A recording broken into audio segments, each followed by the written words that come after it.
We got Zoro's introduction in flashback in the very first arc of the series, but when he joins Luffy, he makes it very clear that his dream of being the world's strongest swordsman comes first.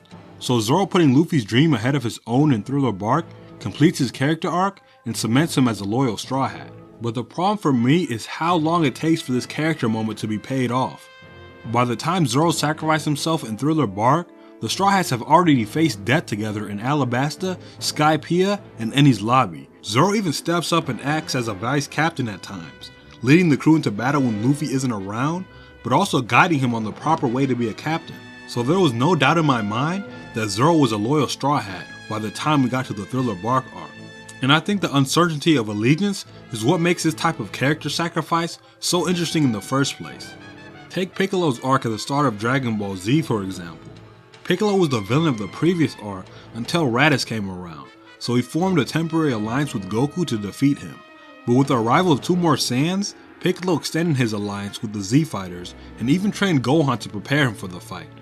Piccolo still had his villainous ambitions, and his alliance was supposed to be temporary, which is why it was so surprising when he sacrificed himself to save Gohan. Piccolo's sacrifice was so impactful because we weren't sure if he was a good person until that very moment.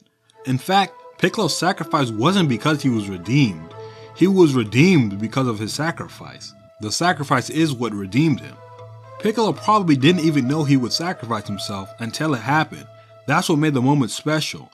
That's also why, despite all the attempts in the movies to replicate the magic of this moment, it always falls short, because we already know Piccolo cares about Gohan by this point, so they're really just going through the motions.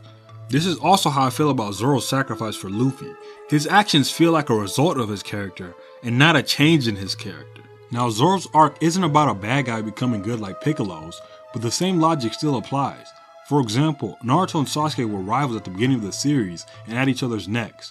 But it wasn't until the fight against Haku at the end of the arc when Sasuke sacrificed himself for Naruto, showing that they're actually brothers and not enemies.